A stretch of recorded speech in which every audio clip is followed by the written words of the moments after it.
What's up, everybody? This is the 3-in-1 podcast. We're going to get to it straight this week. We're going to start off with My Hero Academia. All right, so basically, we didn't really cover it much last week, so time to get down to it. What you guys got to start off with? All right, so we're on the pod. We're pretty behind talking about My Hero, so let's start with 309. And what that was the chapter after he had just beat Muscular, and he took Muscular to the police and dropped him off, and went out. And so we found out he was working with All Might. I think Eric said that. Yeah. Right. I thought he was working with someone. But like I didn't. Somebody said he was working. I called All Might. Okay, yeah, you. Okay, yeah. Aaron, I thought you said that. Aaron, I swear you said you thought it was Deku's dad. No, I said it would either be his father or All Might. He did say like he was. Y'all see how like All Might is slowly becoming Deku's Alfred, just like like how Batman had Alfred. Exactly. Yes, but do y'all see all the death flags he's throwing up for All Might? Like, we're about to get into this. I think we should just go over, like, what happened in the last two chapters first, and then we got so much to talk about. We got theory stuff to talk about, and we just got to talk about what happened first. So, then, it is revealed that the wraps on his arms were the MIDI gauntlets from the movie. So, I was right. But I'm pretty sure everyone knew that. I mean, anybody with a brain knew that. So then we see Hawks. Hawks still doesn't have his wings, and they were fighting a villain. Yep. And he was telling. This is what I'm saying with the death flags. He asked him, "Is Midoriya okay?" All Might was like, "Yeah, he's straight." And there he goes again. He jumped away. And he was like, "Look, I know you're in a bad position. Like, you care about him, but we gotta, like, this is what we gotta do. And call us if you need help." You know what I'm saying? Like. He's just like establishing that All Might is in danger. Like, the streets are tarnished right now. Yep. The streets are tarnished. Like, him being right next to Deku, it's great, but he is in danger. Yeah. Yep. No cap.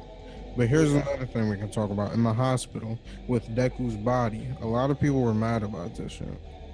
Or didn't understand. They were trying to call whatever. No. So what the doctor said was, like, in the past you've been warned, if you receive this damage again, you might not be able to move. Yeah. And the doctor said that, like, you did receive a lot of damage, but it wasn't the same. Like, because his body's a lot stronger now. They said last time it was internal damage, like inside of his arms, just exploding. But this time it was external damage, and he was tightening his shit up with Black Whip, keeping it restrained. And on top of all of that, that was when he was at 5% of One For All. When they told him if he keeps receiving these injuries, he won't be able to move. At 5%. Now he can use 45%. Like, I don't understand what people don't understand. Wait, is it confirmed that he's at 45%? Yes, he can use 45% of One For All's power. Yeah, if he's green with that, then I completely understand why his shit wasn't as tarnished. We've seen this kid work out every single fucking night in his room. When he's in school, you see him just using a little hand, bitch. Like, he's constantly, this entire school year, he's been working out. So for him to just progress, I think is fine. I think it's fine. Yeah, I agree with that. I would be mad if we're just sitting here and the same shit is just happening. Like, people say, "Oh, My Hero's boring," because the same shit just happens. Oh, students train, student gets attacked, villains lose, students train, student gets attacked. And it's like, okay, yeah. But then when progression actually happens, now it's like, oh, what happened? They damn near just explained the plot of One Punch Man. What? That is the plot of One literally Punch not watch One Punch Man. What the fuck are you even talking about? Aaron, every episode is fighting. I just said students. What students are even in One Punch Man? All I'm saying is that is the plot of One Punch Man. No, every it's episode not. fighter, he punches a stronger villain in the episode. You haven't even seen every episode. Aaron, if you were only that's part literally of the half of how can you season even one, say that? That is That's literally ignorant. half of season 1. Then, Aaron, you were not in the conversation last week. Didn't say that, nigga. We had the same sort of conversation almost. Yeah. Well, that's literally half of season 1. Yeah, that's not the whole series. That's a part of season 1, nigga. It's 12 episodes. And half of that. And that's not even all it is. You're oversimplifying. I could do the exact same thing with fucking trash ass Black Clover. Hey! I'm not. No, we doing? I mean, what the fuck is he doing? What I mean, it has a more extensive plot. What you mean? I don't know. Extensive plot. All right, let's move on. Nobody started off just one tapping everything in Black Clover. Okay, yeah, let's move on. Let's just completely fucking lost. Let's keep it. I'm sorry. Let's keep it pushing. Yeah, dumbest shit you ever said. But then, then I can't wait for niggas to see this. Yeah, keep that same energy. Hold it down for the One Punch Man haters. Oh, I'm gonna hold it down, man. Yeah, hold it down for the One Punch Man haters, Black Clover. But then, come on now. But then. He was with his moms, exactly like I said, because there was no way this nigga's just dipping out and not telling his mom. It's exactly how I said. Like, I literally said he probably sat there and was just like, nah, like, I'm out. Like, and that's literally what happened. He literally said he was out because he doesn't want to see anyone else get hurt. Like, people are mad that we're finally seeing real progression in My Hero. The series is completely changing. Deku's completely changing. And people are mad at that. I don't understand that. I don't know. Yeah, I don't get it either. That's a damn shame. Yeah, but that panel with little Izuku and his mom, and then underneath just Izuku all banged up, his mom crying. That shit is beautiful. Then they're talking to Best Genius.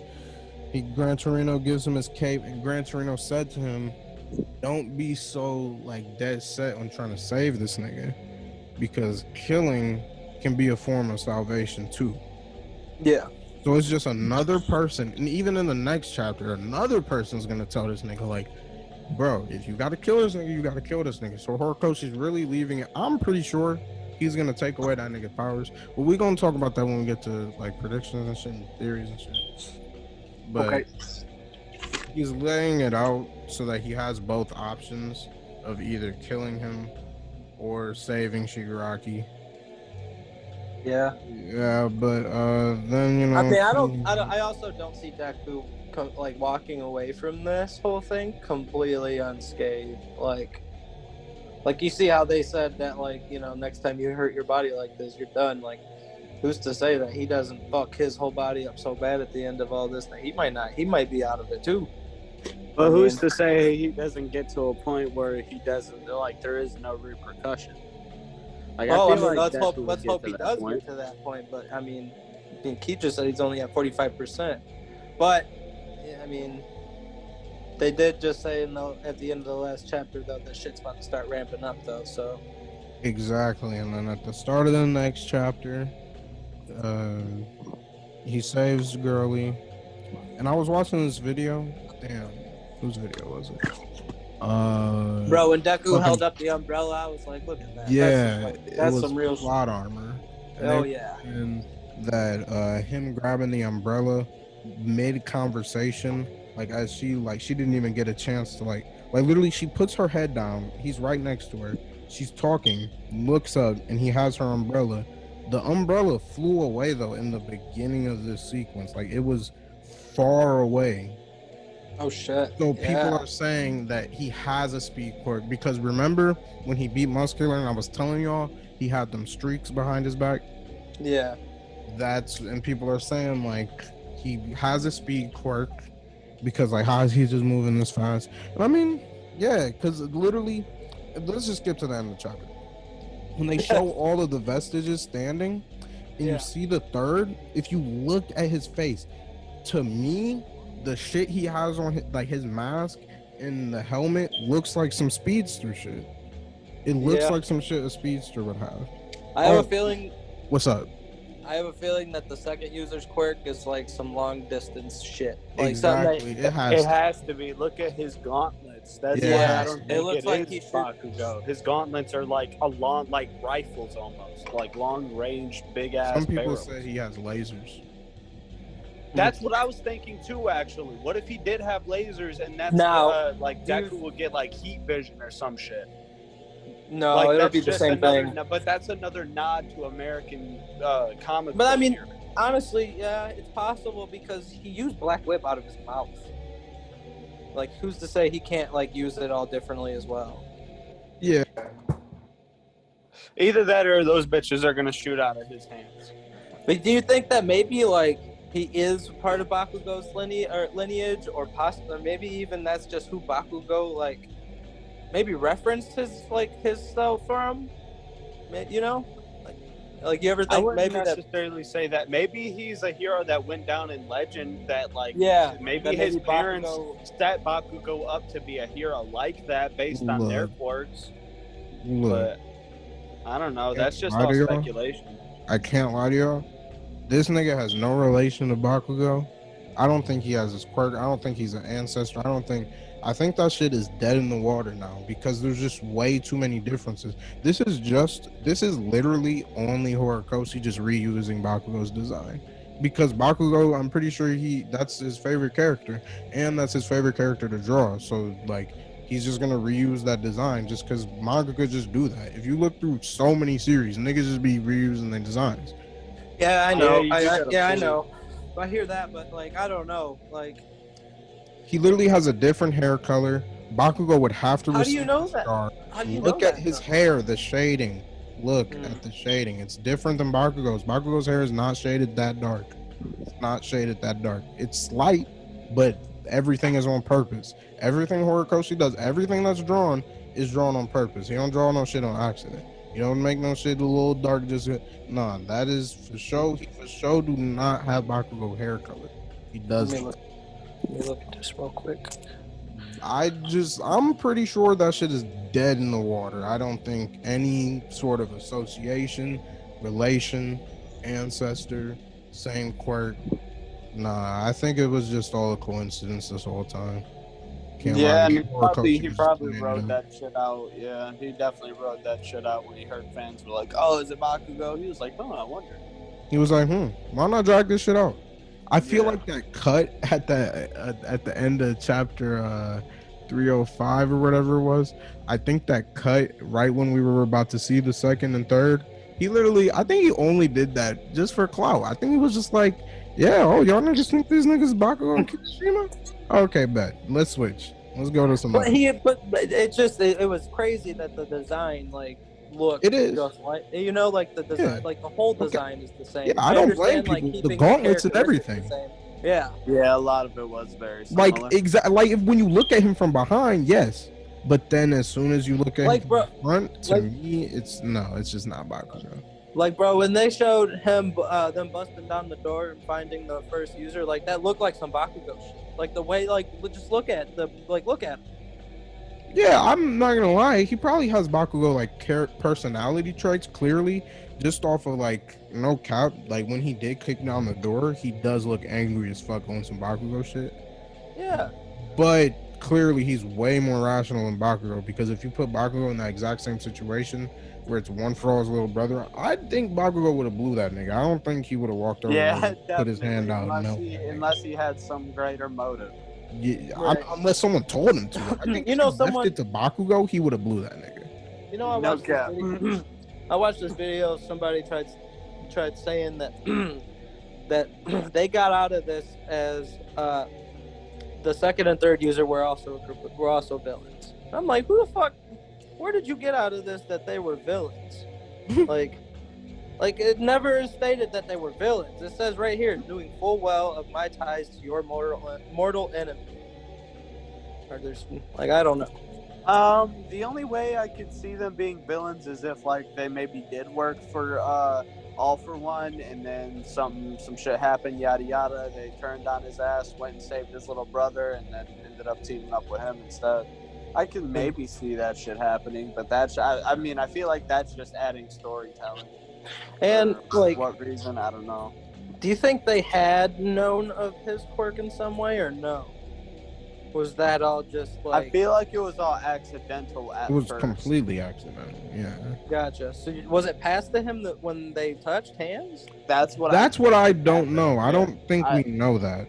We don't know that for sure, but when they did shake hands, it literally they showed it to show his to face. the And his hand. face he made like a face when they touched. That's why I'm thinking that's what happened. No, I don't see that. Yeah. I thought there was a panel of like his face, the Bakugo guy. But they did cut to. There is a panel of his face, but that was when he was facing the wall. There is a panel that they cut to his hands though, like their hands touching. Yeah, and I feel like that's a very significant panel. Yeah, that is very, because hands are a very significant thing in My Hero. If you didn't know, hands are a very significant thing.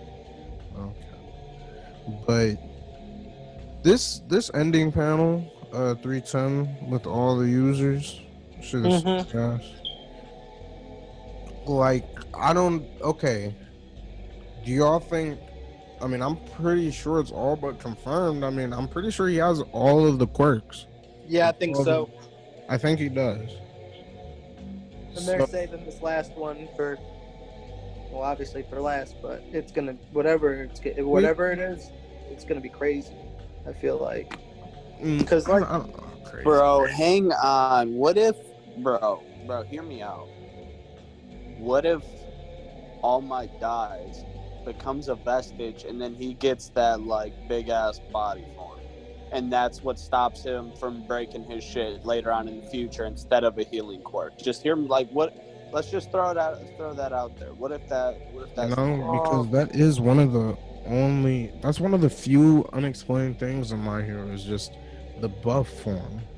Like, I wouldn't be mad. I'm not mad at anyone for saying like that could literally be All Might's quirk, because it's just. There would be no other way to explain that besides saying, it's one for all. Yeah, okay, but there's no one else in one for all's lineage. But then it wouldn't make sense, because they just went through all this shit when they were explaining how, like, if you had a quirk and got all for one, you died within a certain amount of time. But if you're quirkless, you're perfect, and that's why All Might had his like 40-year run. Literally, so that's tiresome. But, well, nah. I mean, I feel like they could explain it maybe, but like I'm just throwing that out. Well, actually, I mean, they could just literally. I wouldn't like this, but technically, no one in the Vestige world knows that for real. They're just coming to that conclusion based off their evidence, but they don't know that for a fact. That's not they literally don't. Yeah, but I wouldn't like it for him to just walk it back. But I mean, like, if it was just like we literally didn't know. And I mean, I don't know. If Horikoshi would just have to explain it, right? Yeah. But like, I'm just saying, because they haven't showed us any users with healing factors that we know of yet. So it's like, I feel like that's definitely an option. Yeah, I don't think any of his quirks are healing quirks. So I think maybe another thing that we got to talk about. We might be on My Hero for a second, because. Like, do y'all think My Hero's ending? And now I'm kind of leaning more towards yes. Like, I think it actually might be. I think it actually might be. My Hero Academia is definitely gonna end. Nah, bro. I honestly think like when My Hero Academia ends, like this is over. Like that's it. Whoa. Maybe there will be a sequel. Like, I think Deku's story is over with My Hero Academia. No cap. Well, at least I mean, he just sounds grown as fuck narrating that. Am I tripping? Not really. He sounds older, but not grown as fuck. Yeah. He does sound older, but not a grown ass man though. Then maybe that's just him narrating his entire time. Like, maybe he's just speaking in a softer voice. Maybe I'm tripping. Maybe, I could see Izuku grown up, not having no deep, yeah. But it just seems like, older, but not that much older. And that's why I think maybe we have like 3 years left in the tank, maybe 4, but at least we're definitely approaching the end. Like, we're in the end game for sure. I mean, Horikoshi said it himself. Yeah, but you can't listen to everything the manga could say, though. Yeah, they would literally say some They'll shit just to literally fucking mislead lie you. to your face, bro. No cap. But what speaking he of did that say interview, though is pretty cool. What did he say? The first part is what I thought was cool. What did he say? Do you remember? Because I can tell him, Eric. Okay, so basically, I got it pulled up right here. The first question was, which characters will have an important role in this final act? And he said the most important ones will be, I guess revealing it would be a bit of a spoiler. Let's just say Hawks and Ochako will have a surprisingly big role, becoming some kind of light of hope for you readers. Shoji will keep doing his best. Shinso and Monoma may also do some pretty big stuff. I'm also planning an epic scene for Sero. Many characters' actions will converge into a single one, so maybe the best way to say it would be keep an eye out for them all. Hawks becomes #1 hero after Endeavor dies to Dabi, and Otaku is who saves and brings Deku back. Whoa, what did you just say? That's just spitfire fucking little, I guess, theories that just popped into my head. What did you just say? I didn't even hear. But Hawks will become #1 hero that. when Endeavor dies to Dabi, and Ochaku will play a main role in bringing Deku back to fight with the class. Well, I don't think Endeavor's dying. I think he had his moment to die. I think Endeavor is smooth sailing from here. I think All Might will die, but I literally don't think Endeavor's gonna die. I agree. Yeah, I guess I could see, because they are really setting him up to be redeemed. Like, I don't know. They're setting him up to be redeemed. Gonna get, yeah. I don't know how redeemed, but they're. I mean, just look listen. at the shit that's happening right now in season fucking 5? I got the theory. I have a theory. They're gonna use Shinso to brainwash Gigantomachia. Yeah, I heard that. I mean, I don't know what Monoma could do, but I mean, him and Shinso together isn't terrible because it's a copy port. Monoma plus anyone is a dub. Monoma's a dub. But is that gonna work against the first Nomu? We gotta think he's a Nomu. I mean, the literal only person in the story to break out of his mind control is the main character. Definitely. So, I mean, I wouldn't be mad at it. Like, it's been established that he has a very powerful quirk. So, I wouldn't be mad at it. That's a good way. And a lot of people were saying, like, where is Shinso at in the war? To me, it's just like, I mean, he hasn't even joined the Hero Course yet. So. Yeah, and on top of it, he would have to hear either Shigaraki's or All For One's voice to be able to, create that pitch for it, and then that's when he can tap in, I guess. Because Gigantomachia doesn't really answer to no one but those two. Yeah, I don't think it'd be a problem though, him getting that. He just have to be on the front lines. But either way, he would have to be to get that done. So, yeah. I think. Bro, that's, do you think we're gonna see a vestige fight between Deku and like all the vestiges versus One for All? Yes. I mean, All For One. 1,000% happening. That'll be dope. I think that's gonna be the final. I think the final shit, like the final battle, is gonna be in the Vestige world for sure. It'll be Deku and Vestige All Might versus fucking. I think it's just gonna be Shigaraki. I think All For One will have been dead by that point. I think All For One's about to. The big thing, and keep your thought, Eric. But the big thing that's about to come up, the big pivotal moment that's about to come up and happen before we get to the real end game, I think it's gonna be All For One's death. Yeah. Bro, what if they die at the same fucking time? It's the ending of their generation, of their era. God damn. That could happen. I don't know how, but that could happen. I'm just trying to think. Like, I'm sure it'd be two separate situations. They wouldn't die in the same situation. It'd probably be like something representative though of the moment. So like Shigaraki would probably definitely kill All For One, and then it would probably be Deku holding All Might as he died, and it'll be two separate deaths, but it'll mean damn near the same thing. But think about what Night Eye said though. You will die to a terrible villain. Bloody. He said a terrible bloody death. To an insane villain. Like, I am only thinking of two people that could, or three, and that's Shigaraki, All for One, and Gigantomachia. Like that's it. I think Gigantomachia is Shigaraki. not killing All Might. I think I could actually. I think I'm leaning more towards Aaron. I think I could see Shigaraki killing both All for One and All Might, because at this point there's resentment and hatred beyond building up. It's like this is gonna be the most hate-fueled Shigaraki. Once he gets back to his body, he is gonna, because literally the last thing that I remember All for One saying to Shigaraki was keep that hatred alive.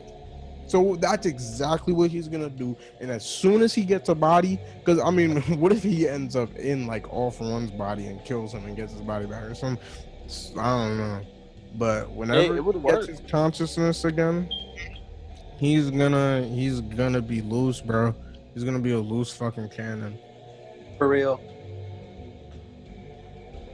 Damn. Man, what if they're gonna make us think, oh yeah, this is it, this is Deku saving Shigaraki, Shigaraki kills All Might. Yes, I feel like that's what's gonna happen, bro. I feel like we're gonna get a moment like that where Deku tries to save Shigaraki, and then Shigaraki kills someone he really cares about. And I think all the death flags are pointing towards All Might. I feel like All Might is this. He's gonna die this time.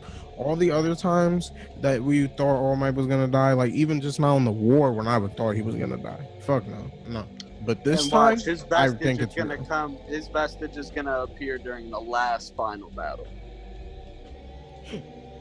I mean, honestly, yeah, maybe. Yeah, fuck. Damn. That does seem very likely. I'm just trying to. I would fuck with it. I would fuck with that so heavy.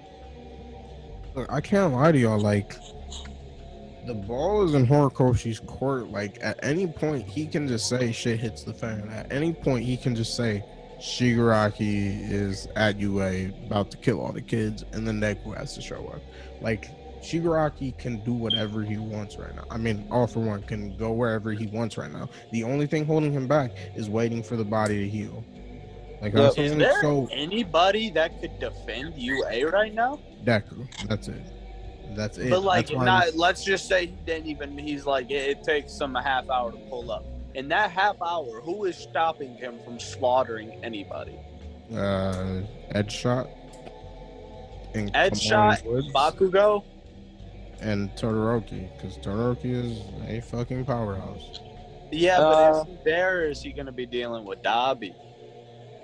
Well, like Horikoshi just said, like I've been saying, I think everything's coming to the one point. So, right, like Shigaraki, Dabi's still, and I thought, I mean, we always talked about it, Aaron. I was thinking Dabi was gonna start his own faction, but fuck no, he doesn't give a fuck. He's just gonna stick with Shigaraki because he can do the most damage with this nigga. So, but another thing me and Aaron talked about this morning. Look, what I think after All Might dies, you know who All Might's death is gonna fuck up the most, other than Deku? Yeah, but I would say Stain. It's gonna fuck Stain up. He's gonna be looking for fucking blood, and let him like have somebody dead to rights. I don't know. Maybe Stain's the one who kills All for One. Yo, fucking shit. But look. That's a curveball. They'll be right there. Like, he's about to kill him. And either way, I know for a fact Stain is not gonna get to talk to All Might, but he's gonna talk to Deku, and he's gonna love Deku. Deku is probably gonna like keep him at an arm's length. It'll probably be like a Choso situation, with Yuji and Choso, Eric. Yeah. Like less of like, there won't be the camaraderie. He'll just be like, yeah, come on, we're over here, we're doing this. But from Stain's perspective, he's gonna see what the readers see. Like, we see the future number one, the future All Might, the future GOAT right here. And Stain's gonna see that, bro. And he's gonna ride or die for this nigga Deku, bro. That would definitely be something amazing. I can totally see Stain like stepping into a fight and like not necessarily helping Deku, but like just being there, you know? Am I tripping? What is Stain's actual quirk? It's that Blood turtle. yeah. Do you know what it does? Do you remember? It depends on your blood typing. So depending on your blood type, depends on the degree of the effect. But I don't remember the blood type. I know type O is like there's zero effect. His quirk is useless against you. But A, B, or A or B, his quirk will have you like immobile. You won't be able to move. If he cuts you and licks your blood, then you won't be able to move. Yep. But it depends on your blood type, though.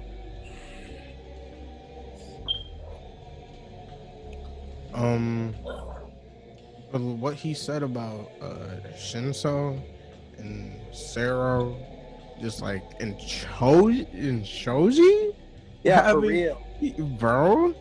But he's always said, I swear you can go back to other interviews. He said shit about Shoji, like he just wishes he could really tap in with this nigga and get him the shine he deserves.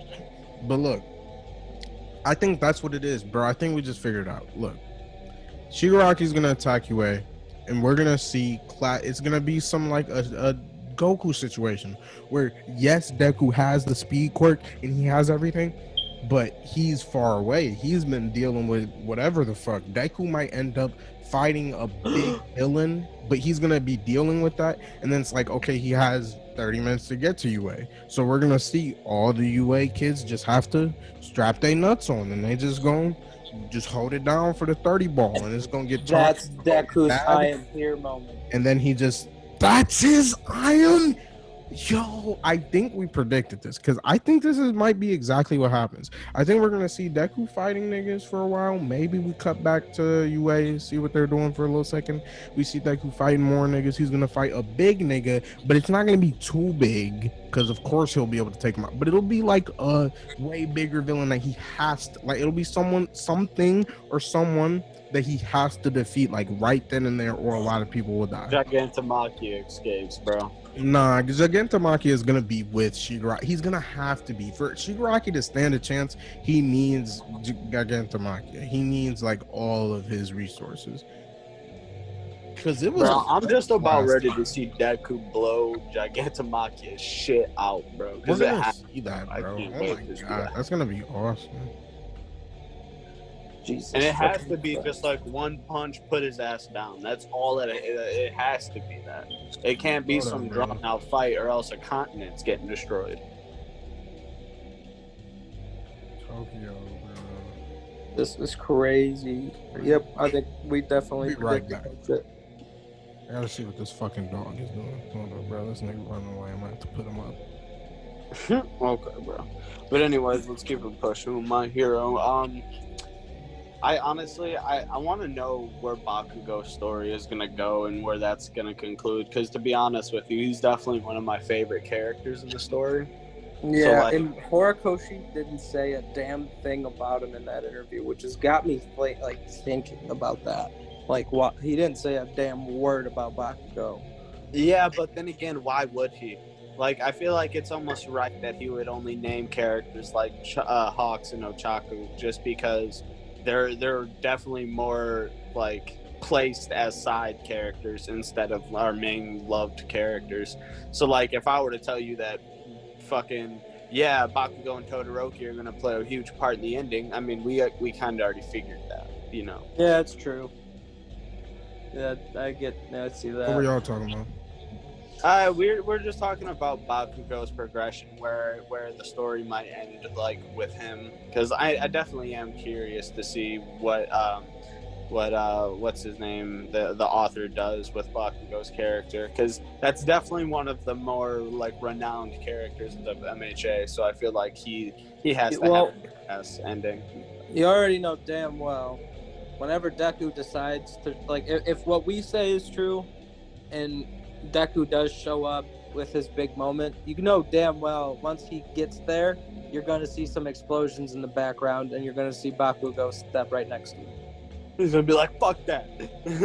And maybe even Todoroki with him, bro, like, because you know it's always them three. Yeah. Yeah, that's the new big. That'd be the moment of the new big three. Oh my god. I don't know if I told y'all, but every season, y'all know how the intro Deku says. He says, "I become the greatest hero in the world." But this season, season 5, it's not I become. It's me and my friends become the greatest heroes in the world. So, and that's another thing that led me to really think. I'm like, yeah, my hero is leading towards the end game, because if the end goal was for Deku to solo all these niggas, then we would need a lot more time. But if niggas is about to be on some like teamwork shit, then you see how how Horikoshi's built it to make it possible for these kids to do it too, because like with the whole quirk singularity theory and like just all the evolving. Shit and just like all the shit that they've been through since they've started at UA, it's not normal shit that kids their age should go through. So of course they progressed way faster in becoming a hero. Like they're all pretty much heroes, but they're still in school. You know, they've already been in some shit, most of them. So that really begs the question, like, what did Night Eye have to go through as a hero? Like, in his I guess in his school years in the academy. What the fuck was like? What was it like for All Might?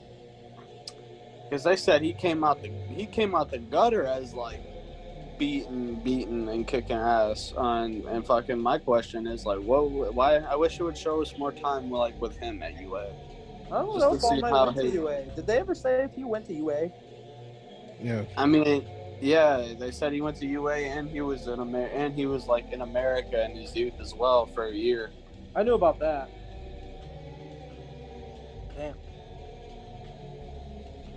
Damn. Crazy. All right, but is you guys got anything to end off on My Hero predictions? Any more predictions? You probably should move on to something else. Honestly, no. I think I'm good for My Hero for today. All right. Let's move on to One Piece. Fucking shit's crazy. Fucking Big Mom turning the tide, sort of, for Otama. Basically, yeah.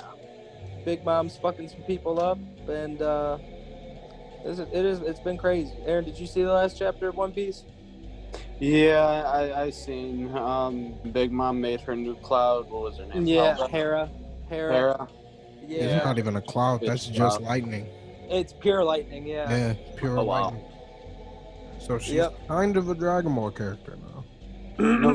No cap. The way she just switched up like that. But yeah. So she like fucking used this new move against Jack and Killer. Fucking sent them back into Kaido's mansion, and she went in after him and ended up running into she saw fucking Nami and what is it, Usopp fighting Page One, and fucking pulled up on them, and she realized that Otama was there and was talking to Otama, and she just like switched. It's what Prometheus called her mom mode, when she only does it with kids like from like ages like babies to 10 or something like that. Yeah. And she like recalled all of her memories of when she had lost her memories. So she remembered how nice Otama in the village was to her, that fed her the red bean soup. And then she had found out that Kaido's people fucking murked that village. So it pissed her off, and she basically was just like, you know, I might be a pirate, but I still got a moral code, and smacked Page One in his shit with the Conqueror's armament. It's fucking wild. Did you tap him? I mean, he's probably through. That ought to be top. He's got to be. It was Conqueror's armament, bro. And then, they had this huge thing with Otama, though. She's about to have a big moment in this fucking arc, because she's gonna be able to turn a lot of Kaido's men to work for her, because she's got that, like, the tamer ability. Whatever eats, it's called like Kibidango, is what they call it. It's like she plucks it out of her skin. It's like food, and she feeds it to the beast pirates, and they listen to her command and shit. So she's gonna hella turn the tide for the Straw Hats in this fight, I feel like. But Keith, you got anything to add about this last chapter? Yeah, I don't think we're cutting back to the Luffy and Kaido fight for a while. Oh no, I think we're going to everything else. Yep, and we got fucking Killer versus Hawkins now. Yeah. Somebody was gonna fight Hawkins. It was either gonna be Law, Killer, Kid. Somebody was fighting Hawkins. Yep, probably another Worst Generation member, obviously. Honestly, because I think someone was gonna fight him for him to just come on our side. Honestly. Yeah, he probably will switch because he was fucked over by a poo. So I mean, like, why wouldn't he just flip? You know? And I think it's gonna be a thing where he's like in the middle of the fight and just something happens. Probably Luffy blowing Kaido's shit like out really hard, so where the odds of his cards, like, it's gonna tell him like, if you just switch sides right now, the odds of you living are way higher. And he's gonna be like, yeah, I'm with y'all. What do you think Law and Zoro are about to go do? I think Law's about to take Zoro to an empty room. He's gonna need to operate on that nigga because that nigga is tarnished. Or take him to Chopper. After that, or to Chopper, something. But I mean, like, he's a doctor too, so I would think that nigga should be able to heal him with something. If not, maybe if they give him like a buff. Something like to just cut his adrenaline, make him not feel the pain or something. I don't know, something. But after that, I don't know so much of them two sticking together, but I know for a fact each of them, or Law is at least going to be a supporter to somebody's big fight, and Zoro's going to get a big fight. Maybe they do stick together. I don't know, but he's got. I have a feeling Zoro might go back up. If he gets healed, he might go back up. I don't think so. I think Luffy just telling everyone to go down. I think they're down there. I think Zoro might fight King or something. I don't know. I know he's fighting. Isn't he fighting Marco? Yeah, and I mean, and we also still haven't saw King nor Queen's fucking hybrid form or Jax. So yeah, we got a lot to see, bro. We have a lot to see. A lot of people who gotta get dealt with. So how is Luffy smacking Kaido in his base form, though? Look, and exactly, that's just literally exactly what I was about to say, bro. Like, the panels we did see in this chapter of their fight, they straight up both looked at each other, smiled, and started duking, bro. But it's just like, it seems so evenly matched. And like, when the Conquerors, the like shockwave after they clashed. First of all, this looks exactly like Whitebeard and Odin. And Gold Roger's clash, right? Yeah, Whitebeard and Roger. I'm tripping. Yeah. This looks exactly like. Yeah. And I'm just kind of like, Jesus, like, was the prison training that vicious? All it took was Luffy to go to jail again. If that's just what we're going with, I mean, shit, I guess that's what we're going with. But then, I can't wait to see the fight, though. I hope it is long. I hope it's a good fight. I hope we see all of it. And same with, like, Kid versus Big Mom. I really hope that's not an off-screen fight, bro. I really pray that the off-screen fights ought to be the fucking Usopp and Nami versus fucking Ulti in page 1. Like, that ought to be off-screen. Like, come on. People are saying that Nami's gonna take Hera from Big Mom as well. What? No. Because Hera's too much of a bitch, bro. Well, there's also this thing though that they're saying because Nami was low-key talking about before and how she needed stronger lightning. And like that was even while she had Zeus. She was like, I need stronger lightning. And I don't know. Just a theory. I don't know how the fuck she would get that. I don't know how the fuck she would do it to get her off of Big Mom's body. It would have to be some stupid shit, bro. I can't lie. No, yeah. Like, but I can see her getting Zeus though, for sure. Yeah, because Zeus is still with Law and Zoro. Yeah, exactly. So I don't know. I feel like Nami and Usopp are gonna be like dead to rights, and then Zeus is gonna come and save them. Well, Usopp always has this stupid fucking moment. Yeah, they always no give him something. They man. give Usopp something. So he can And take credit for everything. Yes, No cap. He's gonna get credit for killing fucking. He's gonna be the one standing on top of dead fucking Kaido when it's all No said cap. No cap. It'll be a picture of or Usopp, Loki. He the might fucking legendary. watch him. Like I can see him killing Queen on some weird shit out of nowhere. Like, bro, what if Usopp's name is on the One Piece? You're the one that what's his name? Joy Boy's been waiting for. That'd be one hell of a twist. I'd have to stop fucking with One Piece right then and there. It'd be over. End it with Usopp. Yeah, it's One Piece is just it's wild. It's a lot. Wild. It is a lot. Fucking yeah. I wanted to actually ask this question. At what arc did you realize that you were hooked in One Piece? Marineford. Well, no. Look, I got into when I started really liking One Piece was probably Alabasta. Is when I really started liking it. It's really like that for most One Piece fans. Like, I don't know how to phrase the question better, but I would just say, for me, instead of just saying Alabasta or just saying Off Rip, I'm gonna say Annie's Lobby. Like, I knew Annie's Lobby was good. When I saw the Rob Lucci fight, I just knew. And when they all pulled up for Nico Robin, that was great. That was a good. There's just so many moments in that arc. It's just. But if you're saying the first moment, it's Alabasta. Honestly, it's Arlong.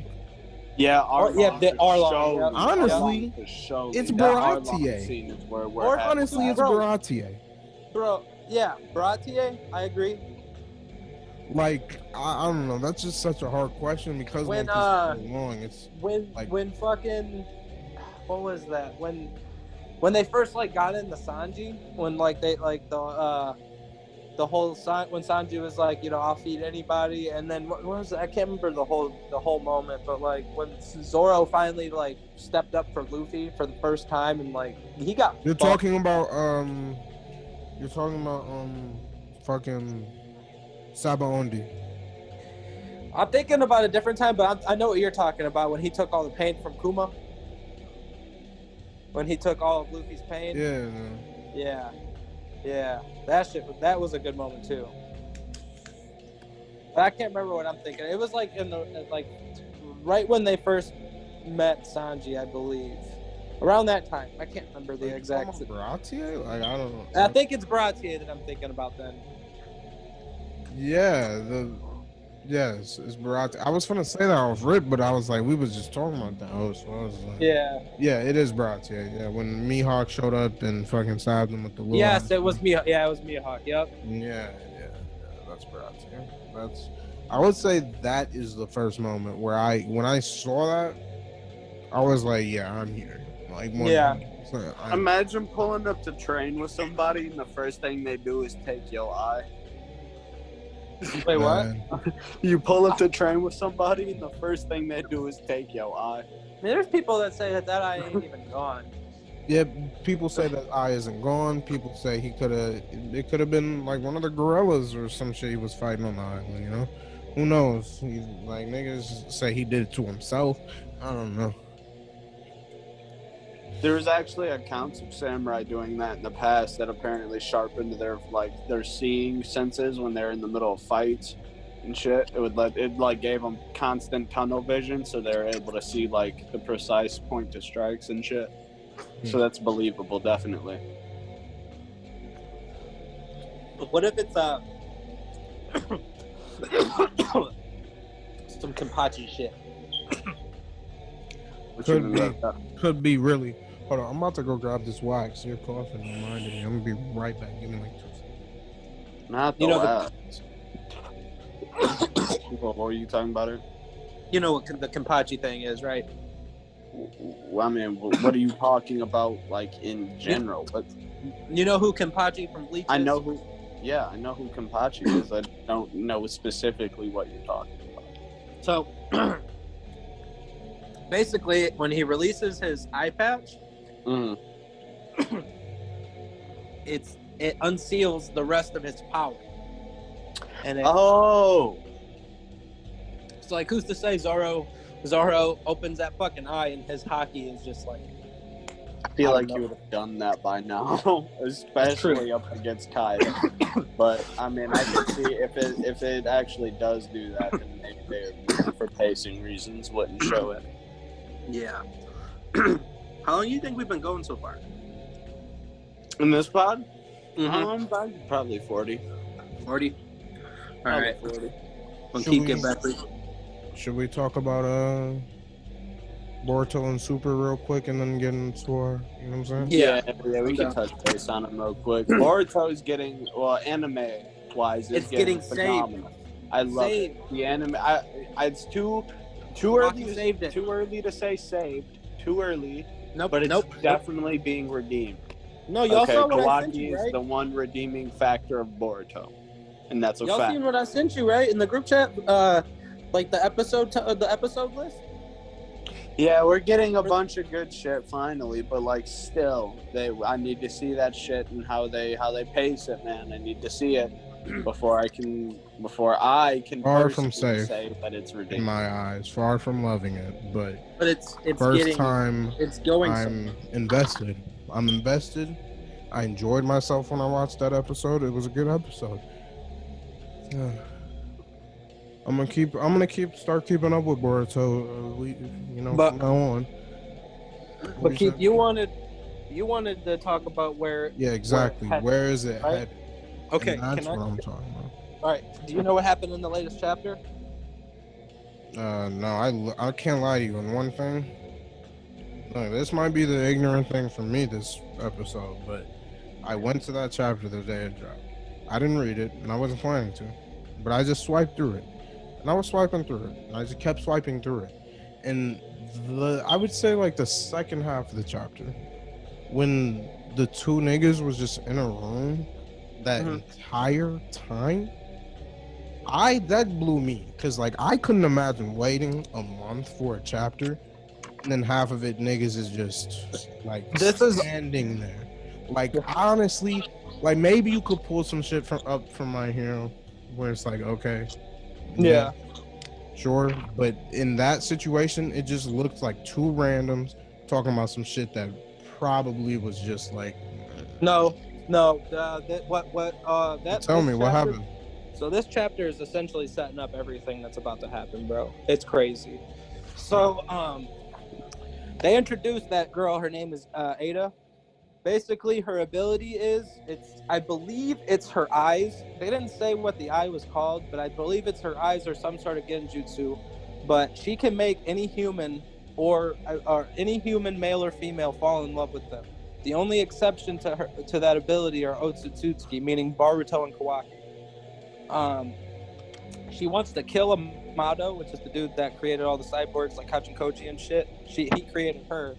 Her reasoning for wanting to kill him is because he robbed her of her only way of being able to truly fall in love. So she wants to kill him and take Kawaki for herself because she can actually fall in love with him because he's partially Otsutsuki. So she can actually have a real relationship with him. And the deal is that she's gonna take Kawaki and give Boruto to Code. So that way Code can feed Boruto to the 10 tails and, spring a fruit and eat the fruit. You know what I'm saying? And she also has the ability to see everything in the past, from the past till she has everything to see from the moment she was born till now. She can see all of that.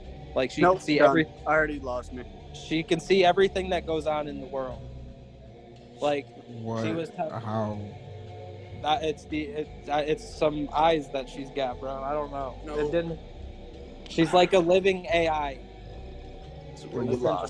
I can't lie to you. You didn't really lose me with all the endings. You completely lost me with that motivation. That love, she won't.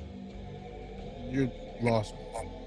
You might have to read the chapter to get a better explanation, because I'm kind of terrible at explaining shit. I don't know. I might have to watch a video, because Lord knows I'm not reading that shit. I can't lie to you. But yeah, I don't know. But basically, what I see is going on is like they've been pushing technology over like ninjutsu. Yeah, so I have a feeling that that's what it's gonna be, just like, you know, ninjutsu versus, like, you know, the technology taking over these cyborgs and shit like that. Obviously, well, I feel like when we get to a point that your common foot soldier is getting one-tapped by Madara Uchiha, maybe they should be equipped with something to, I don't know, handle something that powerful. Yeah, but at that time, I don't think they were prepared to fight Madara Uchiha. I don't think they thought this dude was going to be brought back from the fucking dead. I'm just using that as a basis for, like, their future development. I mean, he was to modern shinobi at the time, he was a mere legend. Yeah, that's why I'm saying, like, I feel like a lot of casualties happen because these side shinobi can't really do as lot as our main characters can, so giving them the technology to do that, I fuck with that. I do. That's basically what it is. I don't know, because there's like a whole group, like it's like a religious group that is formed around these like cyborgs that Amato created and supposedly threw away, but another member from Kara was taking them elsewhere and like left them all there. So I think Code's going to use all of that to you know, his resources, and that's what it's going to be.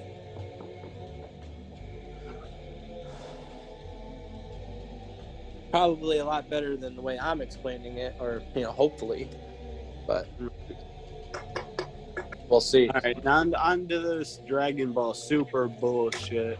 All right, man, look, my only issue with it is still that whole Shenron thing. He wished to be the strongest in the universe from the weakest Shenron we have ever fucking seen. And that shit worked just by telling him he only had 3 years left to live. I cannot get with that no matter how I look at it. Now, that being said, this month's chapter wasn't really, I don't know, it didn't live up to the expectations I thought it was. I thought we'd at least get to see the start of something in this chapter. But I guess that's going to be next chapter, because this chapter is literally the setup, that evil gang, if you want to call them evil, we don't really know yet. Just kind of set up Goku and Vegeta to go fight that granola guy by telling him that, oh, it's a bad guy and we want to pay you to take care of him for us. So people are saying that, like, something greater is going to happen, because people I watched this video. This guy was saying that at this point, because like months have already passed, Goku and Vegeta are probably already stronger than Granola. I doubt that. The way I see it is the only thing they have on him is experience. Okay, I feel like they're not gonna make that wish come true for them to still be stronger. And you have to think about it. We also have the heaters. Okay, they're still an issue.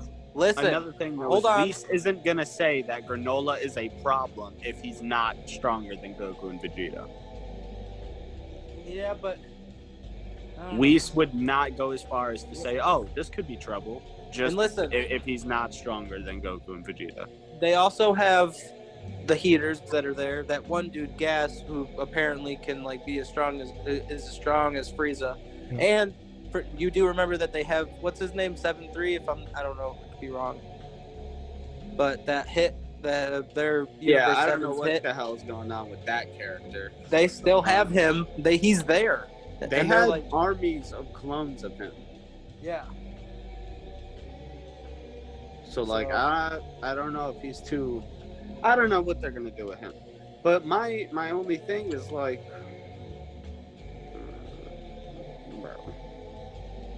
they're jumping through a lot of hoops to make a lot of shit happen really fast. The pacing is not good.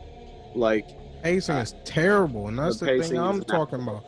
Look, in one fucking chapter, we're just about to look. I don't know how the fuck you think that they're stronger than him already because he just became the strongest person in the universe, excluding angels, right? I would say so, yeah. So, but they didn't exclude anything when they said that, though. I thought they said excluding like gods or something.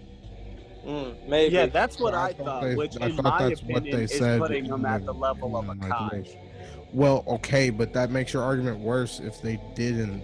Because if they didn't, and he's stronger than all of the gods and angels in Universe 7, there's absolutely no way. After a few months they're stronger than what, I mean, they would have to be stronger than Whis and Beerus. But yeah, okay, if we're excluding the gods though and the angels, even at that point, no, because that's just, I mean, if that's where we're at, then that's where we're at. It's Dragon Ball. I wouldn't be surprised, but that's some fucking ridiculous pacing. This pacing is that's literally saying, yeah, we don't know what we're gonna do for this next arc, so we're just gonna make somebody wish to be stronger than our main character. Like, yeah. Like, that's what Dragon Ball is, bro. Where niggas just gonna start doing obvious shit that niggas could have did from the jump in the beginning of the series, but didn't. Yeah. No cap, because they literally laid down ground rules as to why this couldn't happen, and now it's happening. Like, this is the definition. I forgot what. Oh, you said Boruto be stepping on the old material? Nothing compared to this shit. This shit is dancing. Like, I mean, crib walking. Man, did you see what Naruto said to Kawaki in one of the previous episodes? Kawaki was like, I like Shadow Clone Jutsu because I would just make a clone of myself to take my anger out on. And Naruto was like, nah, you don't want to do that. It wouldn't work. Been there, done that in my childhood and never turned out well. That shit hit me, man. Yeah. That shit was like, damn. I really fucked with that. I wish they would have gave us more, like, Naruto I don't know. Like, I guess they really couldn't. Like, the whole main thing was over. But, like, I felt like maybe they could have gave us some more Naruto stuff before, like, that huge time skip at the end and he got, like, the wedding and stuff, you know? Like, oh, you're talking about the gap from when, like, from after the war to the last? Yeah, like, during the time of, like, when the last took place. Like, why couldn't they give us some of that, more of that? I mean, what the hell was really gonna go on? I mean, that was a time of great peace. Probably get worse. They probably just start making shit up like they just know. Yeah, like, that'd be literally when they make shit up. I liked how they went off of those novels though at the end. You know, like the little Sasuke part and the Shikamaru thing. And, I agree with that. Make up horrible filler shit. Yeah, but it was cool.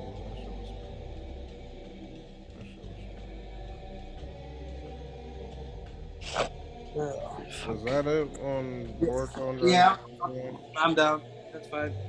So you guys want to get into the top 5? Yeah, who's going first? I'm about to pack this pen. All right, I'll go first. So we're gonna go in our top. So we're all gonna go through and go. We pick our top 5, just MCs overall. This is gonna be hard. I have all the names written down, but I don't have them in any specific order. Well, then you get your shit in order. No, I'll say mine. I feel like I have mine. I have mine in order, and all I need is like one person to go, and then I can. All right, Aaron. Go. So my top 5 is gonna start with Issei Hyodo from High School DxD. If those of you who have not watched the series, I suggest if you're under a certain age, you don't. But that being said, I watch the series mainly for comedic purposes. The main character is definitely like one of the funniest, like one of the more funny comedic based main characters I've ever seen in a shonen, or not a shonen. I'm sorry. I don't think that's not shonen. It's not a shonen at all. Are you serious? But yeah, no, he's a good main character despite the less popularity of the series. Naruto is definitely going to take top 4 for me. He's been a staple anime character throughout my childhood, and I've always had love for Naruto. I've always had love for his backstory. So Definitely top 4. Number 3 is gonna be Hero from Darling in the Franxx. It's a 12 or was it 24 episode series? 24, I think. It was a 24 episode series. Very good.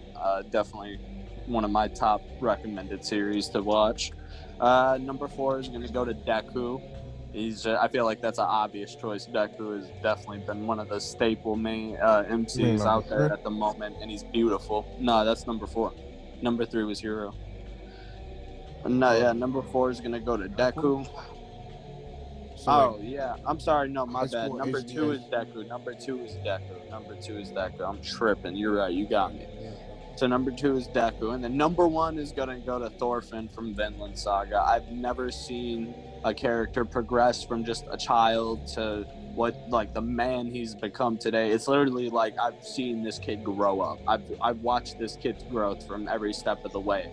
And where the series is at right now and where his character is at right now, I could not be happier, to be honest with you. That's definitely my favorite MC of all time.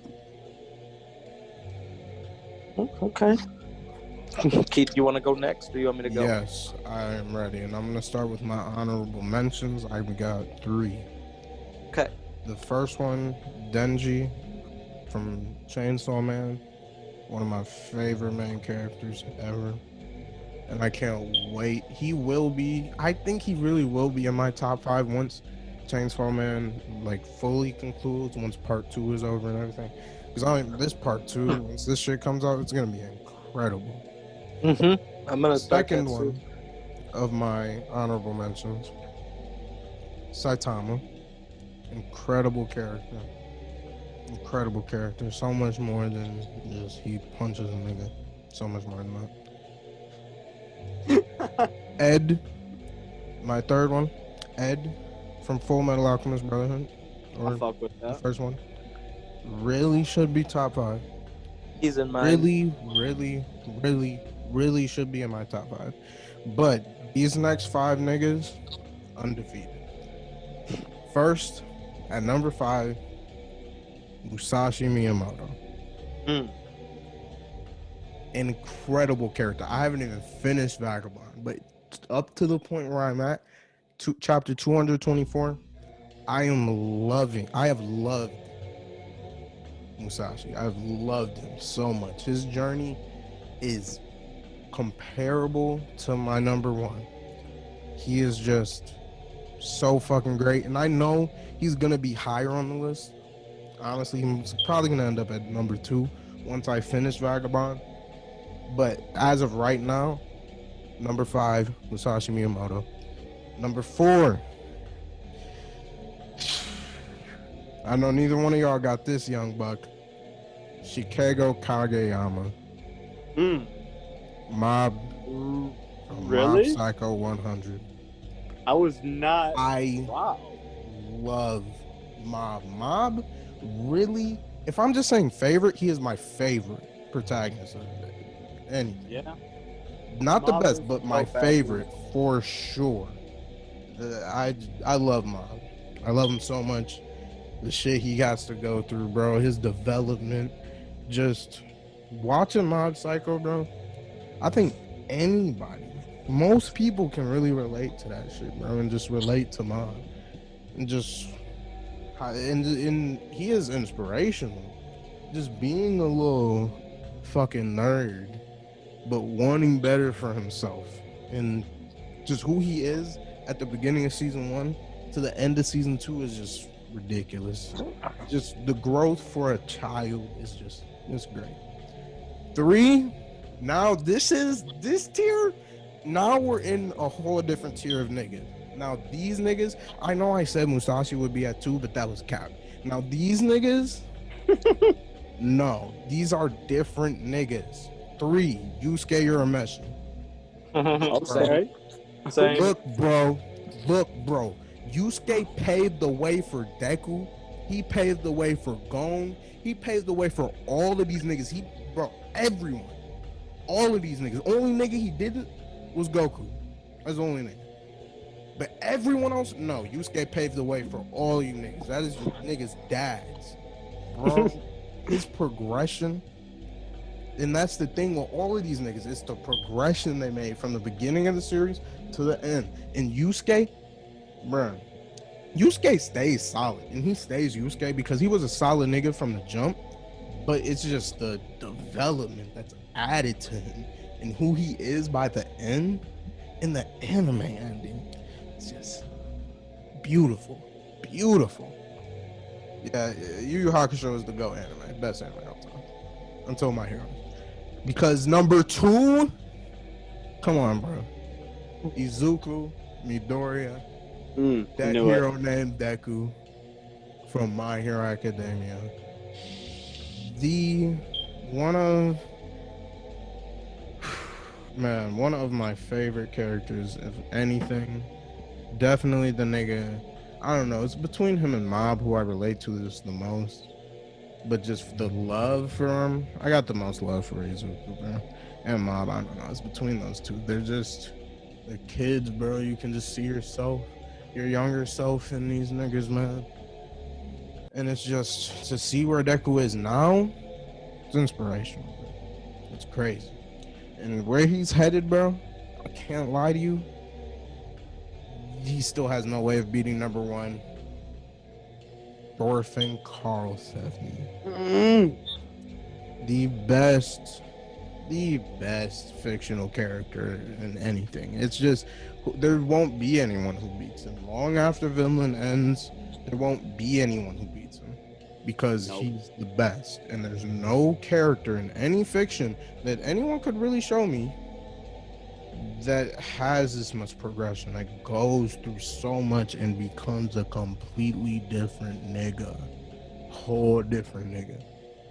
No cap. So I'm just run through my shit one more time. Real quick. No, never mind. Go ahead, Eric. We're gonna run through our shit all after everybody done.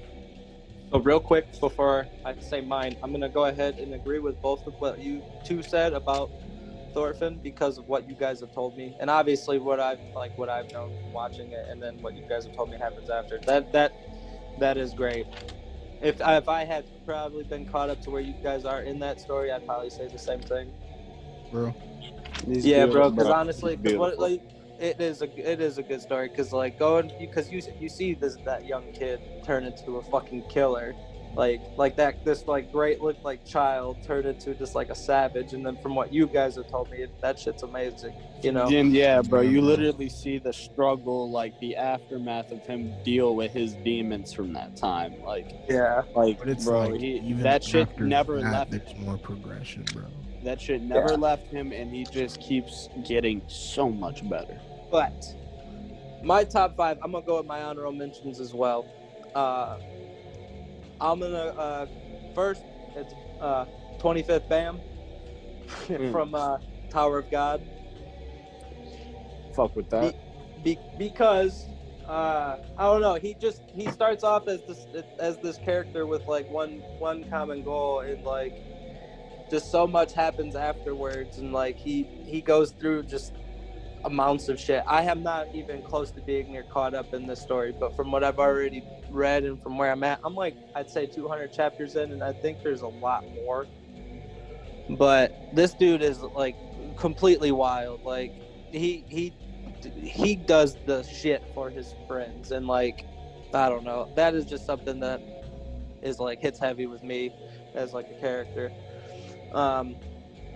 Hero from Darling in the Franxx. I'm gonna basically go ahead and say just pretty much what Aaron said, but from start to finish of the series, you truly see this guy like sprout into an amazing character. Like you see, he's literally like, somebody. You see someone have a place in the world. You see someone with zero confidence turn into like the literal savior, one of the saviors of their world, and like it's truly pretty great. And like, and then I'm gonna give another honorable mention is Asta from Black Clover, because the shit's not even close to being over with yet, and you know he's showing up in a world where mana and magic is everything, to be born without it, and he's still doing the shit. So that's pretty dope. Number 5, I'm gonna give it to Edward Elric. he's a goat, forever goated. If you've never watched the show or never seen it, you're fucking just stupid. But yeah, it's he's easily one of the greatest MCs of all anime. If you guys know Good anything, job. what was it? Episode 7? 7. Episode 7? I don't know if it's 7, but I'm I pretty know sure I know what it's 7. episode you're referring to. The Chimera episode. You're a dickhead. Edward. You're a horrible person.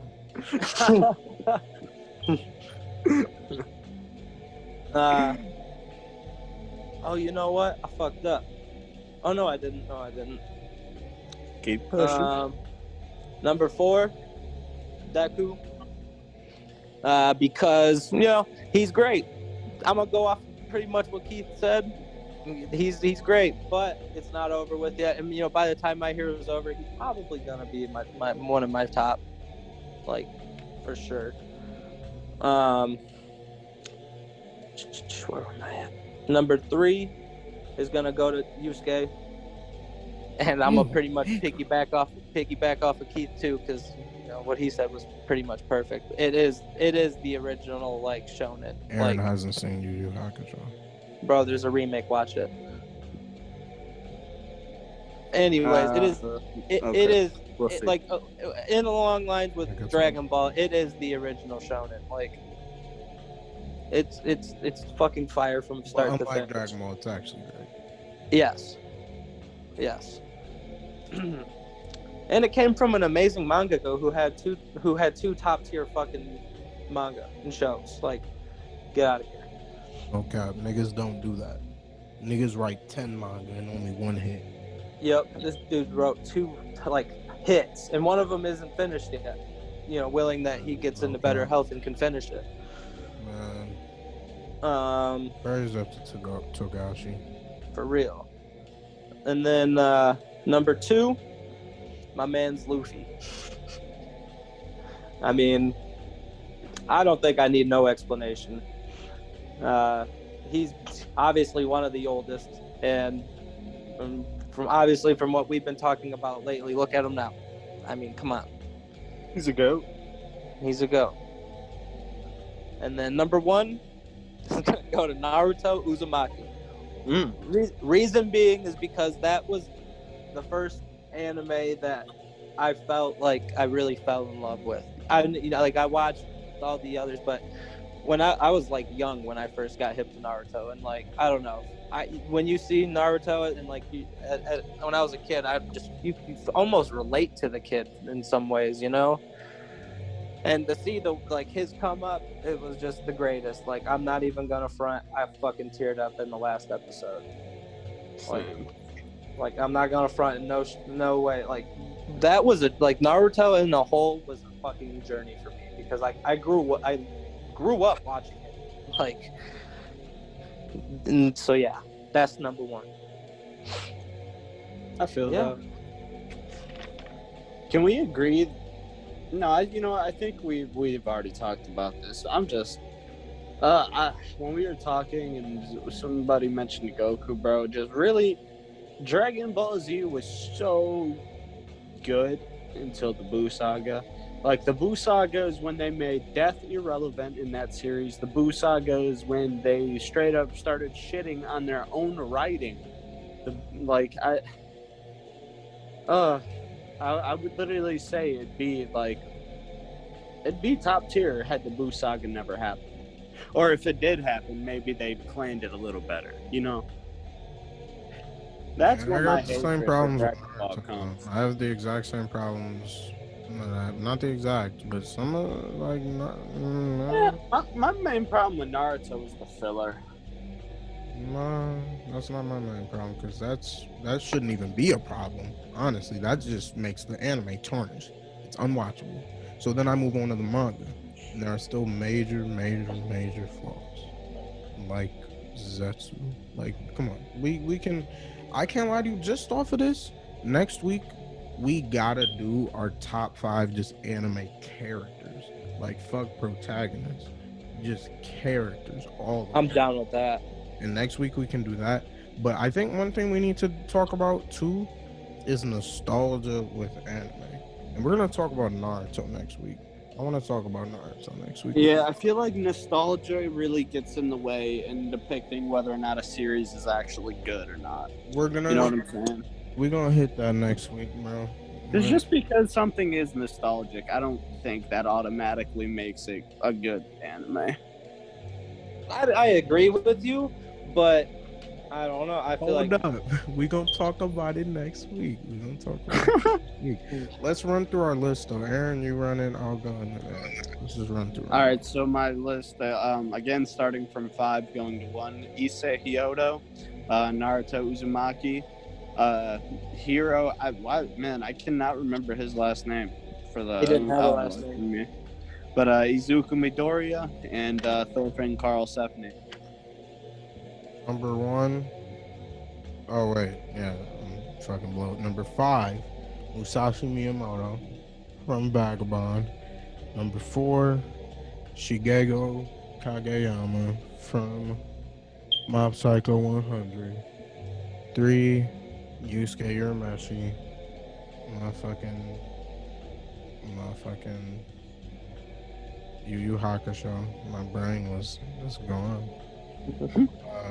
2, Izuku Midoriya from My Hero, and number 1, Thorfinn Karl Sefni from fucking Vinland Saga. All right. Number 5, I had Edward Elric. Number 4, Izuku Midoriya, our boy Deku. Number 3, Yusuke. And then number 2, I had Monkey D. Luffy. And at number 1, Naruto Uzumaki.